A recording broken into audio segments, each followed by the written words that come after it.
All right, guys, welcome into another episode of the Queen City Soccer Show.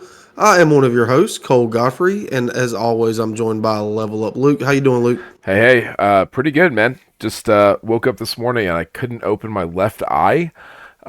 Pretty bad eye infection, and so that kind of threw off my whole morning. But luckily, I had some medicated eye drops from my kid's eye surgery a few months ago, and it was exactly what I needed to clear it up. So feeling better now. That's good to hear. I will say, having kids, they're germ factories, man. Like you'll go from pink eye to stomach virus to chicken pox if you don't got the chicken pox vaccine to strep throat, and it just gets passed around and passed around. I hear you, man. Brutal. How's everything in your world? Yeah, as at the time of recording right now, the Greenville Triumph are in the midst of battle with Knoxville. They are 2-2 in extra time. So that going on, and yeah, I mean, just real world stuff as far as jobs and working and all that good stuff, and getting kids to soccer practices. We went and watched the number one high school team in the state in soccer tonight. They played against my alma mater, who is number three in the state, and we went and watched the first half of that, and then it got blistering cold, so we come on back to the house. Oh wow, that's awesome, man. What a matchup. Yeah, I mean it's very interesting because the school that my alma mater is a predominantly Hispanic high school, and so they're year in and year out they're very good at soccer, and then the other team is like my cousin who was like my brother growing up is it's where he went to high school, which is a very like the rich side of Greenville, and so it's literally all whites versus all Hispanics, and so it's pretty interesting to see. But when we left, it was 1-0 the other teams. But it was very good soccer being played all around. Got several guys going D1. Got one guy for the forward for JL Man High School, I believe, is going to Sevilla at the end of when he graduates high school to play in their U18. So Yeah, that's incredible. It's I mean, kind of interesting just studying up on the history of soccer in the US. It really went from being an immigrant game, especially first generation immigrants throughout most of the 20th century, to just in the last 20 years or so becoming kind of a sport that the suburban white and second, third generation immigrants were participating in more highly. So it's totally transformed just the demographics of the sport within the U.S. So yeah, for sure. maybe a little microcosm of that. But that's cool, man. Well, hey, we have a whole packed list of topics for today. I'd say let's dive in. You want to talk about Charlotte FC and Cincinnati this past weekend? Yeah, let's do it. Let's start before the match actually started, and let's start where we tailgated or hung out or whatever you may call it. We went to Hot Fly, We did. which was phenomenal. The Charlotte Soccer Show guys on a great time over there, and yeah, I mean it was a good time. You got to go on the pregame show with those guys. How was that? Yeah, it's really cool. For those that haven't been, they set up a shop at Hopfly. I guess that's their sponsor, and they do a live stream before the games. It doesn't go on their podcast feed, but if you check out their YouTube channel, you can find it. Your boy had a few jalapeno saisons in him, and I was just letting the hot takes flow. I was feeling it, man, and it was so funny listening. I went back and rewatched that stream, and then I was listening to some of the other post game commentary, and I heard a lot of the key points that I hammered on that pregame show repeated back by different outlets based on what had actually happened in the game. So, I was close. I think I predicted a 1-1 final or a 0-0 final score, and it ended up being just a little bit higher than that. But I think all the same ideas kind of generally applied. So that was a lot of fun. Shout out to those guys. For sure. And I was there in attendance, and I do recall refilling your glass a couple of times. I'd see you get low on beer, and I'd have to like run over there and pour you a little glass just to MVP. get the hot takes continue on. Good looking out, man. Good looking out. I appreciate it.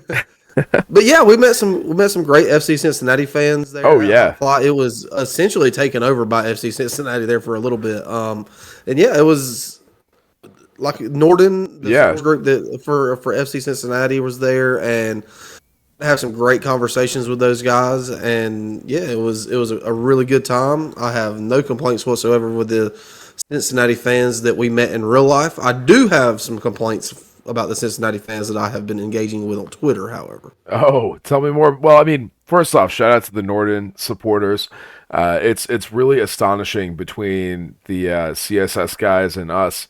Like they put through such a positive impression that it totally changed the way I felt, at least, about their fan base. I didn't have particularly great feelings about them, but that just goes to show when you're traveling and you're representing, your team and your supporter group and your fan base, those good impressions can go a long way. Just having good vibes, chilling. We're all here to have fun, watch soccer, get some drinks, and those Norton guys just, it makes me want to go up to Cincinnati and party with them too. Absolutely, like I said, they were great. Great time to hang out with them and get to. And they were more like the gentleman that I talked to. He was very concerned about this game. He thought that Charlotte FC was a dangerous game for them, which turned out to be actually. And Oh, Greenville yeah, I mean, scores. Greenville's up 3-2. Let's go. What there you a go. sequence. What minute are we in? We are in the 107th. So they got to hold on for another 13. Good deal. Yeah, I mean, together we triumph. That Can't was complain about what a sequence, dude. That was dominant passing on a counterattack. I mean, just wide open. Knoxville totally out of that. position. Yeah, opens his hips up and slots it home very Thierry Henry esque. Hey, Enzo, take some notes, boy. But I'm just Right. saying. Yeah. So yeah, man. Let's hop into the Charlotte FC game though. It comes out the lineup. Dino goes with Christian Kalina at the back. Same back line as all season. Burn, Milanda, Privet, and Euronin. Midfield, you got Ashley Westwood, Gianni, and then you got a debutant making his first start in the MLS, Nikola Petkovic, which we're going to get into. And then we have Kerwin Vargas, Ajimong, and then Brecht also out on the wing. Any big surprises for you in this starting lineup for you? Yeah, I mean, just as we're getting healthier, I think that Dean has more options and he can cater the lineup to really focus on what our opponent's strengths and weaknesses are. And I think you saw that with starting Pat up top instead of Enzo. I think that physicality and that ability to just kind of wreak havoc on a back line is what he thought would serve us well. And we got to see a little bit of both later in the game. But, you know, guys like Bronico coming back from injury. Obviously, we have options at right back. We got options in various positions, left back. It's going to create quite a roster selection conundrum for the old gaffer. And that's not a bad problem to have at all. I mean, you definitely when Cambridge comes back, Ben comes back. It's a good thing to have, and we still have another DP slot that's probably going to get taken care of or getting taken here in the summer. And then obviously if you haven't checked it out, go check it out. But Zoran sat down with Danny Brams and John and essentially said that they're still out there in the market. They're still looking and hoping. Yeah. They're in talks with someone. Didn't say who. He said they are in talks with someone. Reading between the lines, that looks like a U22 player, and we've been linked with a few of those in the past few months during this window. From what I've heard, talks are still ongoing with Groenbeck and with Rodriguez. So I don't know if they're targeting those more for DP slots or U22 slots, but it looks like that U22 is the slot they are looking to fill. Now, if someone drops in our lap for the final DP slot, then of course I'm sure they would jump on it. But Yeah, for sure. we're getting towards the end of the seasons in the European leagues. I think this could be a good last gasp opportunity And then we'll see what happens in the summer window. I think the plan is to fill that DP slot in the summer window when the rest of the world is doing business anyway. We may have some players who are getting looks and offers from other leagues, and it would suck to lose some of our starters or some of our depth pieces. But if they can turn a pretty good profit and then bring in some more kind of under the radar guys that Zoran seems to really be drawn to, that's just the lifestyle of an MLS club, right? You're constantly selling off and kind of reloading, and then bringing in superstars towards the end of their career. It's kind of a blend of both strategies at this point. Yeah, and there's been a lot of criticism, Doran, and I urge people, not just because we love the guys over at the Charlotte Soccer Show, but I urge people to go sit down and listen to that because it's very, very insightful. Many topics when it comes to Zorn, bringing players, getting Dino, getting Carroll out. He talks a lot on Enzo, and so yeah, I highly recommend that. As far as any surprises, obviously Petkovic getting his debut or getting his first start for Charlotte FC, and he didn't have a bad game. I'll be honest with you, I was impressed. I asked Coach in the press conference, or someone did, not me. It was asked in the press conference after the game. Why was that? Why did he get the start? And he said, yeah, he's earned it. So, he on FootMob he scored a 6.2, which is kind of unfair in my opinion. But for your first start, Yeah, it is what it is. I mean, I will say about Pat, he got the ball in threatening positions a number of times, but in my rewatch, he wasn't. The position on the field looked a lot more advantageous than the actual play was. He didn't receive the ball with enough support or in the right direction, or bad bounces of the ball. He just could never get directly on the ball. And it didn't seem to be something that was necessarily his fault. He was putting himself where he needed to be, but it was just unlucky. And some games you have 4 or 5 chances, and the ball's not bouncing the right way, and those end up becoming low percentage chances. And so on paper, statistically, yeah, you could say it was lackluster. But in watching it, the way that he was dominating and just giving that back line fits, he was bodying guys. And that's what I want to see out of him. So I thought it was a good performance from Pat. There wasn't much he could have done differently on those like in the box opportunities. It wasn't his day. That was my takeaway. Yeah, and this game is a story of missed chances, which has been Charlotte FC over the past 3 or 4 weeks. Honestly, if we're going to be honest and objective about this, Charlotte has put themselves in great positions and have looked really threatening going forward. And even Dino in the post game press conference said, "Hey, we're getting in these positions. They're going to start falling, and they're going. It's only a matter of time." And I do agree with him. I mean, your XG in this match is 2.35, and that's for your XG to be that high and your only goal come off of a penalty.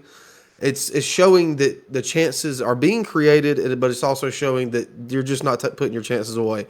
Kerwin, once again, has another really good chance really early on in the first half and just doesn't put it away. And Kerwin has I think it's time for you and I, Luke, to discuss Kerwin a little bit more.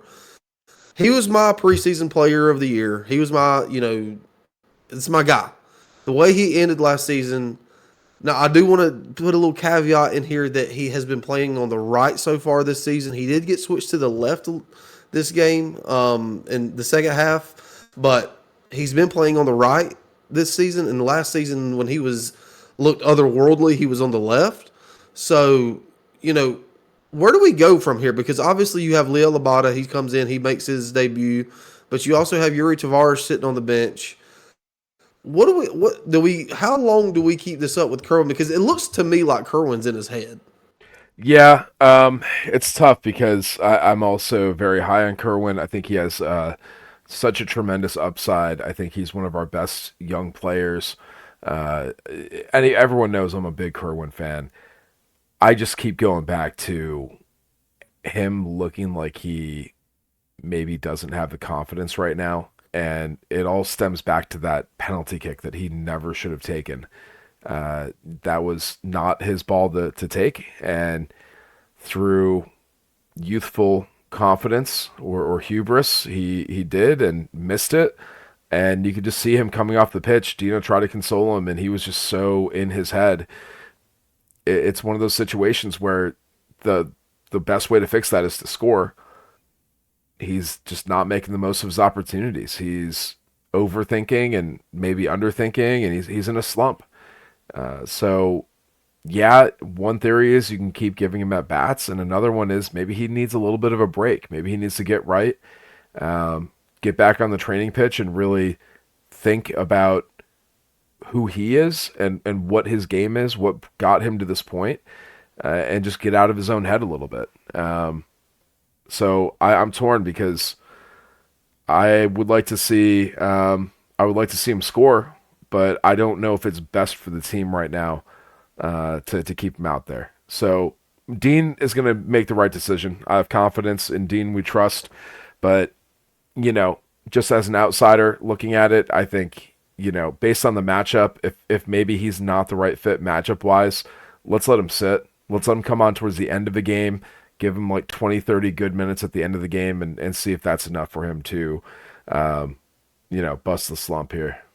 Yeah, and I tend to agree with you. I wouldn't mind seeing Yuri Tavares on the left and seeing Liel on the right and seeing how that plays out with Enzo up top. And because when Yuri was in, Yuri looked good, man. He was, he did nothing for me to sit him on the bench. You know what I'm saying? So I would kind of like to see that specifically since Kerwin is struggling and again, that's not a knock on Kerwin saying that he's not a good player. All this, soccer players go through times where they're in form and they're not in form, and he's in a period right now. Let's not forget he wasn't with the team for the entire preseason except for the last game.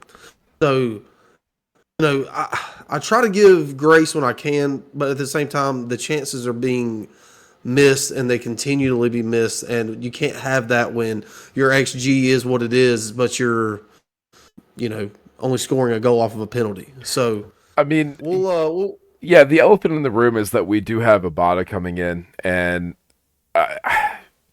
jumping ahead a little bit, when I got to see Abada and Enzo on the pitch together, it looked right. I saw them communicating, looking at each other, kind of locking eyes, and having those silent conversations about, oh, that's where you are. Okay, oh, that's how you want the ball.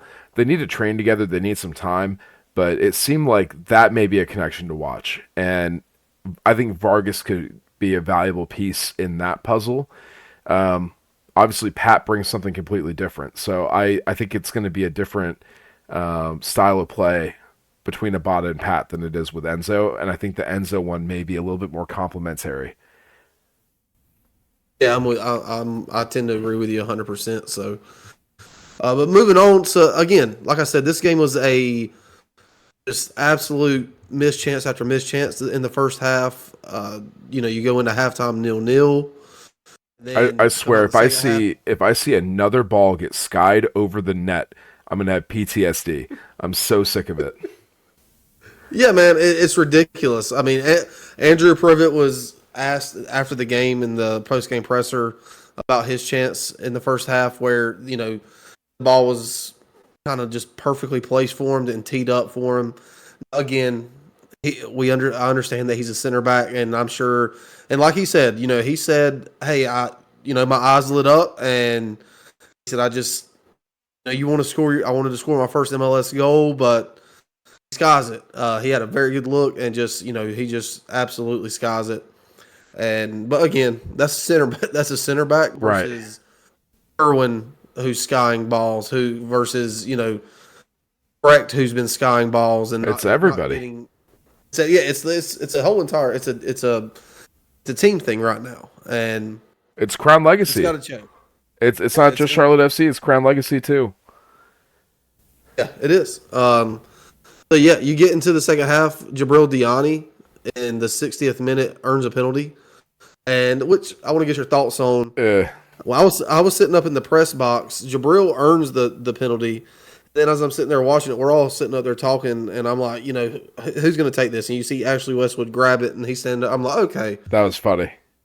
this makes sense. The captain's going to take it. They've had enough of the penalty kick questions, so the captain's going to take it, and then he hands the ball off to Deani, and we're all like, oh god, another new guy that's going to take a penalty. And just as calmly as you like, slots it straight down the middle, and you go up 1-0 in the 60th minute. Yeah, man. One of my keys to the game pregame was keep it simple, stupid. The KISS method. That's what they taught us in school. And Deani kept it simple, and he just ran up and slotted it home. He didn't overthink it. He didn't stutter step. That damn stutter step. He just directly took his opportunity and paid off. I mean, that's exactly what I wanted to see from whoever took the kick, was just run up and kick the damn thing. Yeah, and I mean, credit to him. It would have been very easy to get in your head. And again, it was asked, Dean, why Gianni, and he's staying true to what he says. He was in good form during this week in practice, and he was slotting it home, so he had all the faith in the world in him. So Sure. Part of me wonders if that's Dean deflecting. It seemed to me like it was Westwood's decision on the pitch. I think Dino's given Westwood that kind of decision-making authority. I think it was Westwood's ball to take, and I think Westy was the one who deferred to Deani. yeah, I mean, I could see that. Technically, what Dino said was, yeah, I mean that I picked him. That's exactly right, because tongue in cheek, saying Yeah. because he did score. Yeah, that's exactly what I did. He started laughing, but Right. but 1 minute later after the goal, Nikola Pekovic comes out, making his first start in MLS, and then Yep. you have a debut of one Mr. Liel Abada. Yeah, that was a great. I thought that was great strategy by Dino. This is something we didn't see from the previous coaching staff, is utilizing momentum in the game. We're coming off a PK op, a goal, and then he parlays that with the substitution, knowing it's going to get that applause, to just build the momentum in the stadium. And that was another one of the keys to the game, was mentality. I think it shows that mentality that he's really trying to get the team to avoid complacency, to build up that energy, build up that momentum. And that was a huge moment in the game. So I approve. I think the timing was great. I think that the crowd really, reacted well with Abada and gave him a warm welcome. And yeah, I mean, just no notes. I thought that was perfectly executed. Oh, 100%. And Liel is going to be special. You seen as soon as he come on the pitch, Ooh. the run that he made, Yeah. where he drew the free kick. Man, his pace.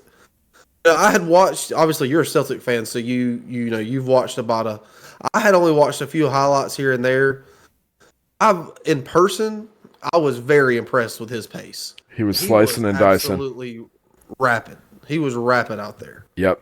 He was slicing and dicing. He was just wrecking, with his technical ability and his speed.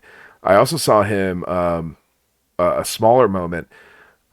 He saw the ball going one way, and I just watched the gears in his brain start grinding, and he predicted about 3 moves ahead and put himself where the ball was going to be in about 4 seconds, with no actual knowledge of how his teammates are playing around him.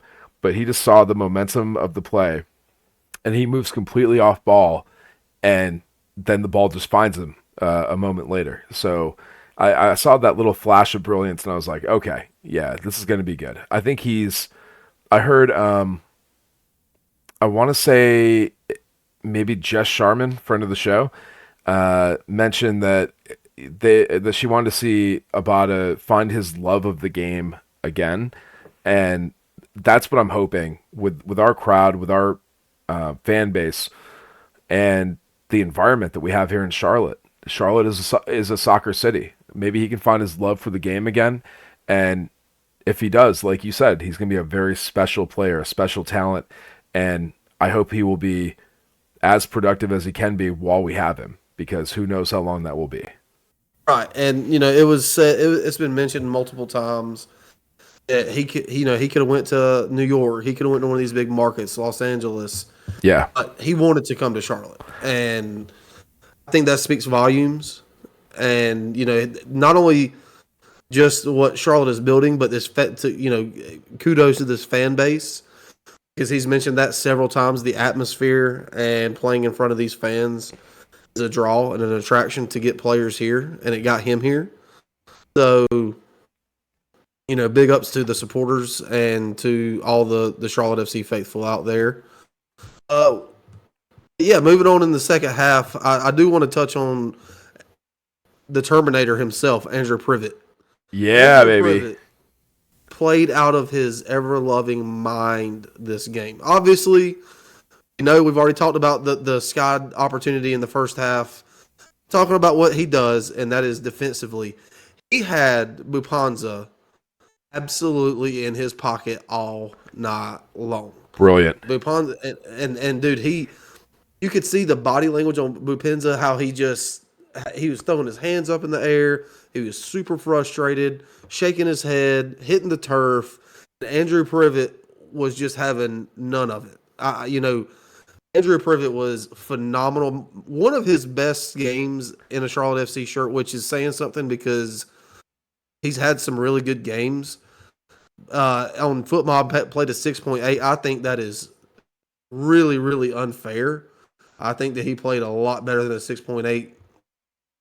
It says here that he won 0.3% of his duels. But again, his balls or the cojones. You know what I'm saying? Like he had him in his pocket all night long. Let's go. Yeah, it was brilliant. I posted a series of photos, screenshots of one particular play where the Cincinnati's 10, who was that? Acosta is coming up. Yeah, is coming up the middle, and he has two guys that he can pick out for the play, running at Charlotte's back line. The back line moves forward as one in sync, creating an offside trap. So the ball is forced to remain with the playmaker, and as he does that, Andrew pivots. He pivots. Privet pivots his body and runs alongside the attacking player using his little trademark reach around, like swim move, like a defensive end in football, and just toe pokes that ball straight out, terminating the play on the spot. And it's just brilliant, man. I mean, what a moment. It's the dude is unreal. And I mean, like, those photos don't lie. You can see it clear as day, tactically. Like, how do you do that? And the way he reaches the arm over the body, there's no way that the attacking player can even dive. Like, it's not a diveable or floppable position. But he does impede their movement enough to give him that slight moment to toe poke the ball and terminate. So I love it, man. It's like I was telling the boys beforehand. It's like watching a good defensive end, like Dwight Freeney over there. He's got his trademark move. And he's lethal with it. He just brings the heat. Sky's the limit as far as he goes. Like, MLS Super Draft, we've been killing it, man. Like, nobody knew who this kid was. He was a midfielder from Penn State. Like, no hope, no shot of ever playing in the pros. And then he falls into this Charlotte development pathway. He gets one shot as a fill-in and then never relinquishes the spot because he's just too good. You can't take him off the pitch. In defense, and they still have him listed as a midfielder, and he's playing defense. Yeah, I don't know why the poor announcer for Charlotte FC, when he introduces him before the match, always says midfielder Andrew Privet when he's very clearly a center back. But I mean, I'm looking at it right here. He was tied in the game for intercept with 3. He had 2 recoveries, 3 blocks, 1 clearance, wood-headed clearance, and again, you can't say much. The dude just had a great game. Somebody else on the back line who I want to talk about who had a great game, who has continually had a great season, is Nathan Byrne. Nathan Byrne, and I tweeted this out during the game. He's in a different stratosphere right now. And I'm not talking about specifically defensively. I'm talking about getting forward and putting balls, dangerous crosses, looking good, and not only that, but then tracking back. And then defending He has been absolutely incredible all season long, and this may have been his best game of the season. His overlapping runs have been second to none. And, this is a completely different player than we seen last season. Obviously, that has a lot to do with the system changes. But again, dude, he was tremendous this game again. Yeah, I mean, it's incredible. He must have partnered up with Brant Bronico because his cardio looks on point. Like he said, he's getting forward, he's attacking, he's overlapping on the wings with Vargas. And I will say, I think that his chemistry with Vargas looks really good because they are covering each other's positions. And Vargas is dropping back into the box on defense. We got Byrne playing forward, attacking the box on the attack. It's really interesting play between the two of them. So just shout out. I mean, Burns a dog, man. He's been getting after it, and this game particularly, he just came out of the gate just firing. I mean, he was popping that ball into the box. He was getting into the box, taking a shot. Like, I'm impressed. I'm impressed as hell. And I had opinions about him last year, but the more that we're seeing this year, I think it was the system, and I think now that he's in a system that fits his skills, we're seeing a completely different player, and I love to see it. Yeah, and so moving on, we have,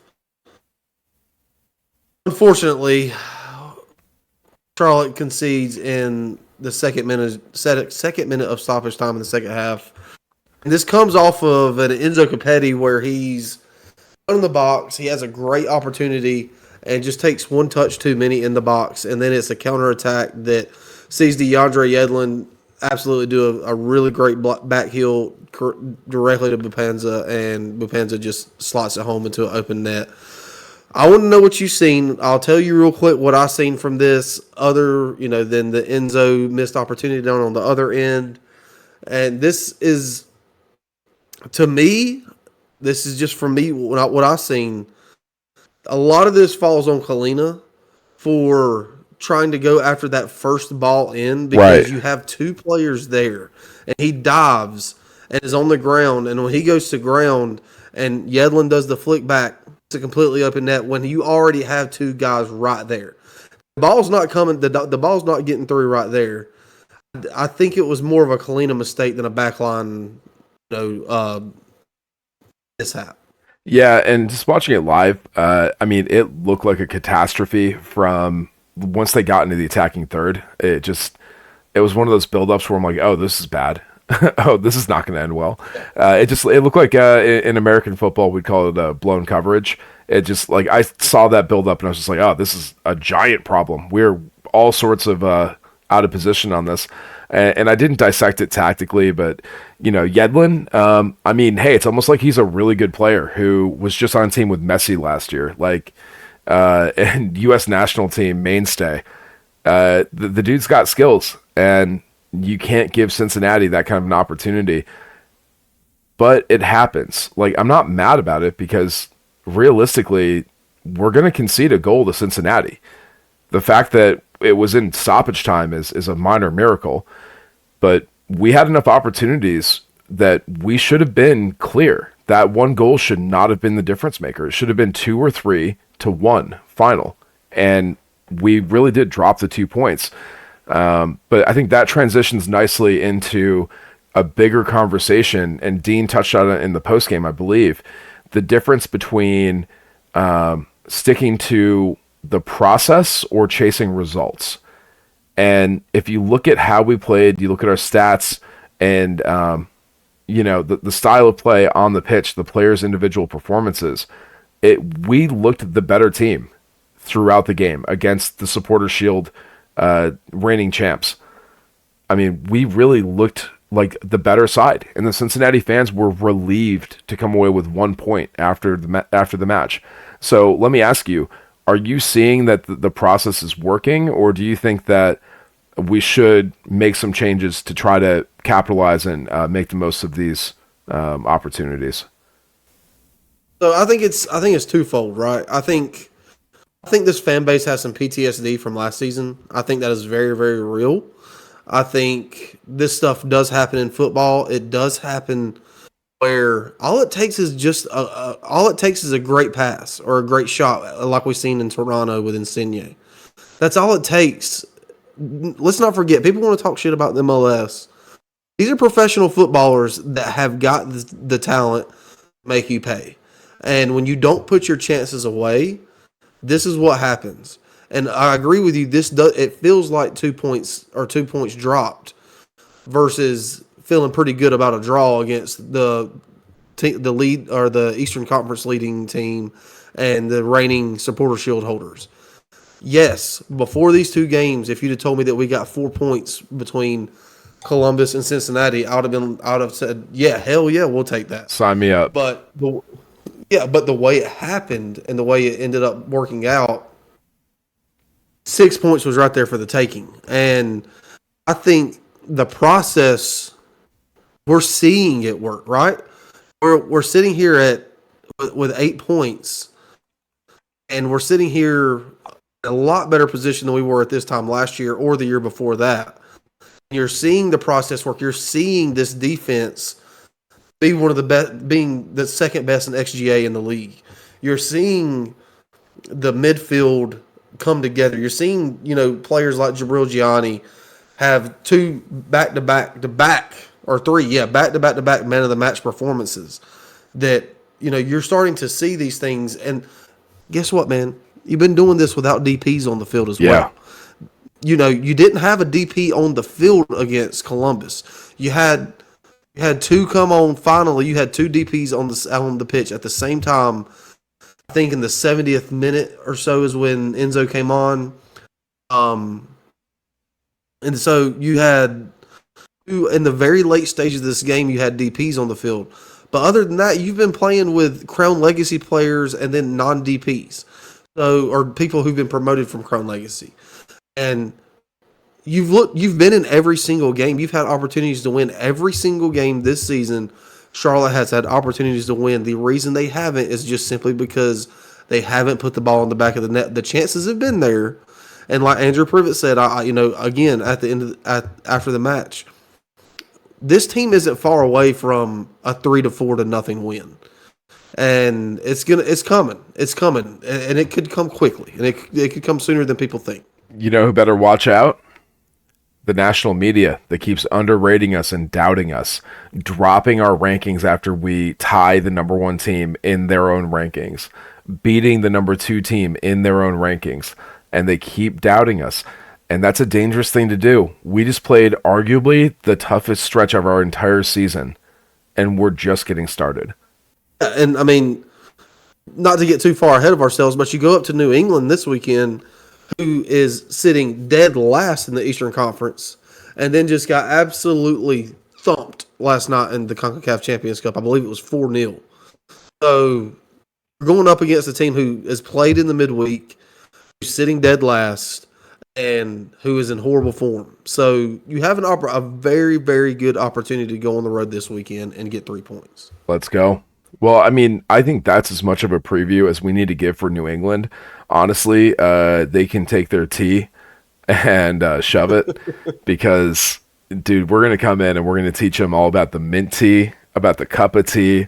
We're going to teach them about the tea gang. They don't know. They don't know what they're in for. Before we move on, I do want to ask you this. I have a two-parter for you a two-part question going into New England this weekend. And that is, A, who starts at the 9, Enzo or Pat? Then B, does Leo Labata make his full MLS debut for the Crown? I'm going to go unchanged starting lineup, with the exception of I switch out Vargas for Abada. So I keep Pat up top. Other than that, I don't see that we need to make any changes. I think you bring Bronico into the game earlier than stoppage time, especially if we have a comfortable lead. I would love to see a shift change where we bring in 3 subs at least all at the same time in the second half, maybe in like the 65th, 70th minute. And hopefully we're already up like 2 or 3 goals by then, because I think that we can really show off versus New England, and they're not going to be able to do anything against us. Our defense will lock them down. So, I mean, that's what I would like to see. And I think Abada gets a full 90. All right, I'm with you. I'm with you. Real quick, who gets your crown of the day of the war for the FC Cincinnati match? Um, I that's a tough one because I think Diani is man of the match, but I think I'm going to give my crown to Liel Obata. That first play out of the gate just shows so much promise, and I think coming in on a short week and not even having really met the other players and staff yet, for him to come out and still give us these flashes of brilliance and this hope, and really back up the fact that he's the highest signing in club history, I think that's worth a crown. How about you? I'm going to go with Jabril Gianni, and it's not. There's a caveat here. It's not because we finally scored a penalty and he scored it, which that's phenomenal and that's big. Duels won. He led the statistics in this for both teams with 9 duels won. He was fouled twice, obviously once in the box. Then defensively, 1 interception, 4 recoveries, and he had 9 defensive actions, which was higher than anybody else on the pitch. There we go. I also want to give a big honorable mention to Ashley Westwood, who played a really good game as well. We haven't talked about the captain, but he led everyone on the pitch in recoveries with 11. Next closest to him was Addison Milanda with 8. So big game out of Ashley Westwood there in the midfield. Yeah, I will say on the rewatch, I didn't even write this on. I did a Twitter thread with a bunch of my thoughts, but I do remember seeing a number of line-breaking progressive passes from Westwood, just through numerous defenders out to either Byrne or Vargas on the wing. And I mean, dude, Westy's still got it, man. And I will say he's got to be careful because it doesn't seem like he has much of a temper, but he's such a fierce competitor. I think it just brings it out of him on the pitch. He was dangerously close to getting a yellow card in stoppage time. He was ill done by a Cincy player who was like kicking at him when he was already down. So that player got carded, but he got up and started yelling and he was in the ref's face, and I don't know, man. He's already sitting close to accumulation, so I would just like to see Westy take it easy. I know he's as fierce a competitor as we have, but I want to see him go a few matches without a yellow. That would be nice. that would be nice for sure. All right, so moving on from Charlotte FC, we've got a few other things here to touch.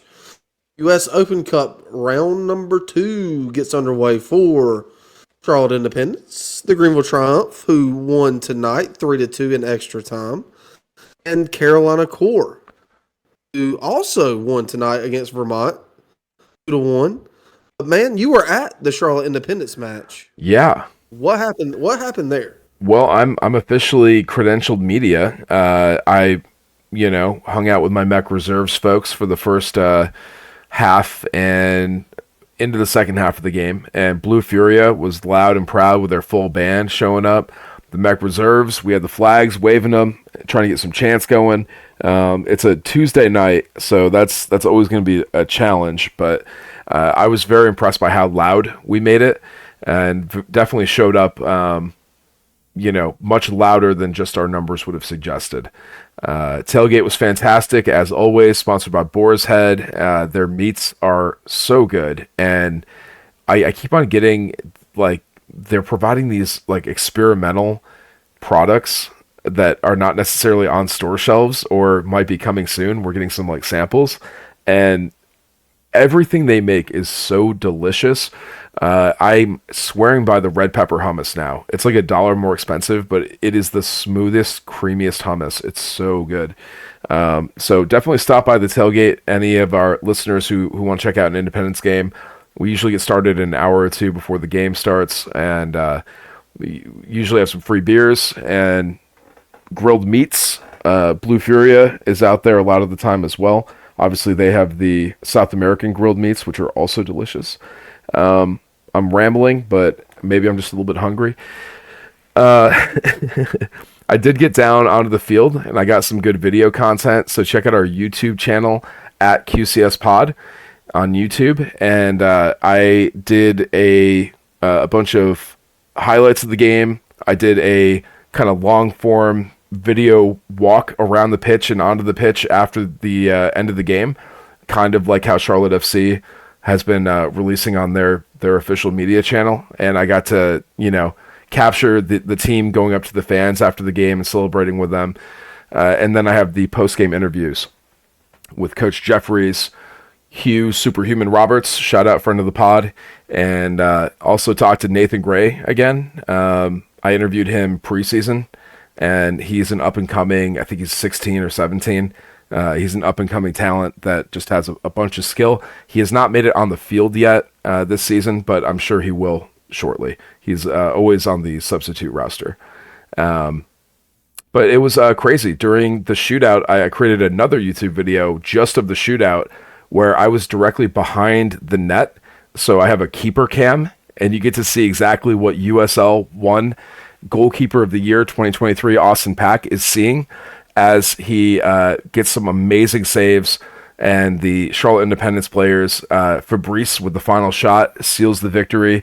Independence 4-3. They advance to round 3, and the draw is going to be at 1 p.m. probably today when you listen to this. And so I would like to do a live stream on YouTube so we can cover that draw and instant react to it. What do you think, Cole? Yeah, and I want to give a shout out to South Carolina United Heat. They're a local club, they're a local team, and I just want to say, man, they beat Crown Legacy and they gave the Charlotte Independence everything they could handle. So a big kudos to South Carolina Heat. That's big time. I like the mantra that they had. Drywallers and stuff. That's hilarious. And Drywallers and substitute teachers. Substitute teachers. Yeah, yes. I mean that's hilarious. And again, they made it difficult on the Independents. So big ups to them. But yeah, the Independents move on. Triumph move on, and Carolina Core move on. So and we have is getting ready to. We have Charleston and NCFC both joining in this next round, I believe.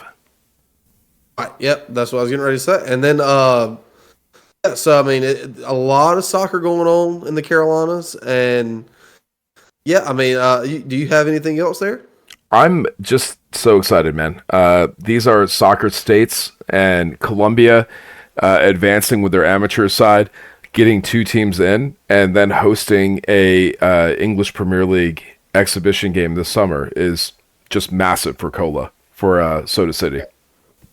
It is, and God bless them. To anybody who travels down to Columbia, watch that match, because if you have not been, or if you're not familiar, Columbia in August is a different animal.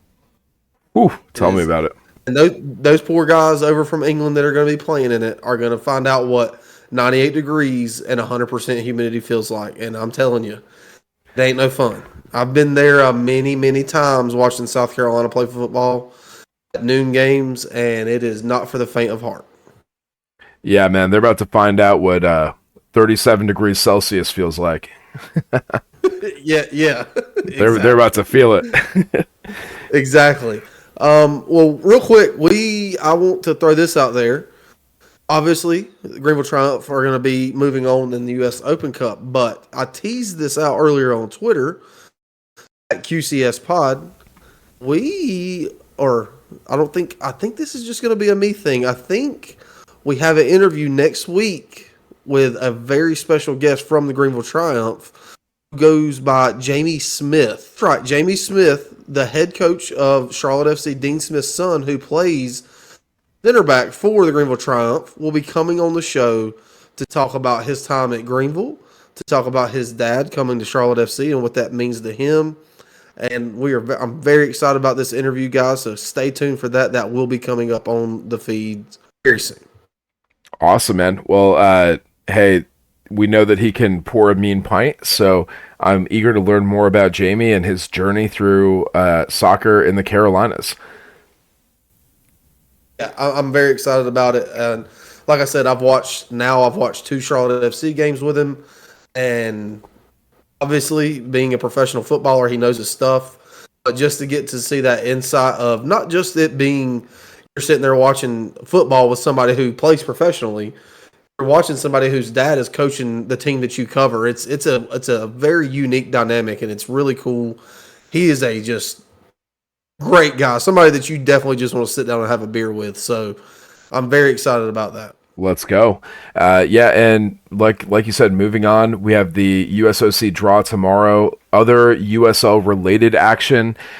We did skip some news previously that the USL won in-season tournament, which the format was released a few months ago.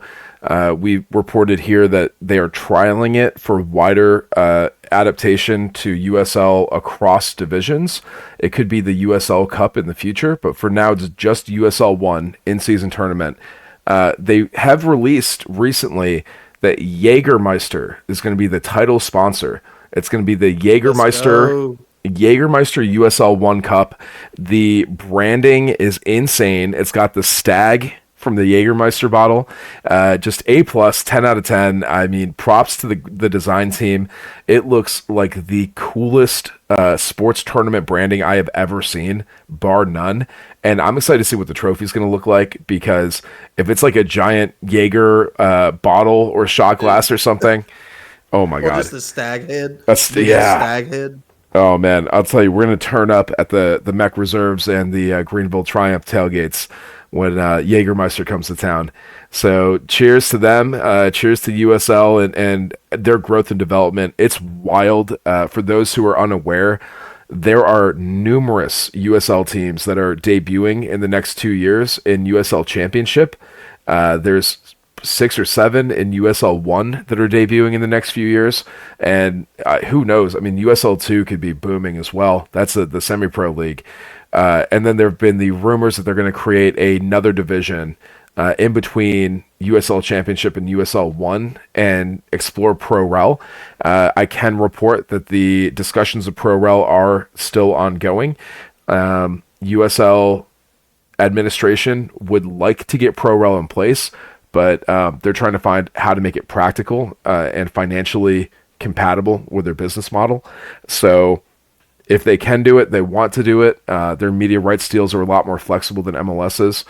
And just the number of teams, I mean, it's probably somewhere north of a dozen teams in the next 2 years between USL Championship and USL 1. So the game is booming right now. And that's not even mentioning MLS Next Pro, which has a lower cost of entry than USL 1 does. So I know there's a number of new teams joining MLS Next Pro as well. It's an exciting time to be a soccer fan, Cole. Exciting time. It really is. And speaking of that, the She Believes Cup is going to be playing, or geez Louise. She Believes Cup is going to be in Atlanta, and they will be playing Japan. Yeah. There we go. I got my professional voice on. Yeah.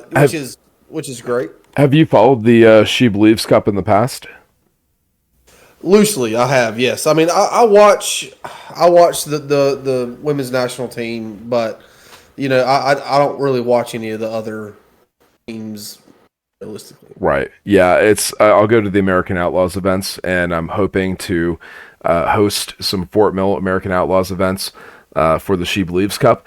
It looks like their broadcast times are going to be a little bit more friendly. We're going to have some day games instead of these 10:30 p.m. kickoffs, which we cannot practically have events for.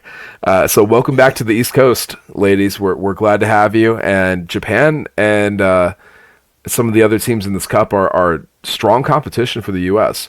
I'm really excited to see Emma take the reins with the U.S. national team. I believe she's going to be coaching. I believe so. I believe I did see that. Yeah, so I'm very excited. I love it. Hey, we got a fiery coach. Bring it on. Anybody but Vladko. I'm glad we got a new coach, and Emma seems like she's just a boss from what I've seen of her in the English Super League so far. So I'm very excited. Real quick before we get out of here, though, Luke, we do have some other sports going on. I want to get your thoughts because I know that you're a Roll Tide type of person. I'm of that Alabama persuasion. Crimson Tide are playing UConn in the Final Four of the men's Let's go. NCAA basketball tournament.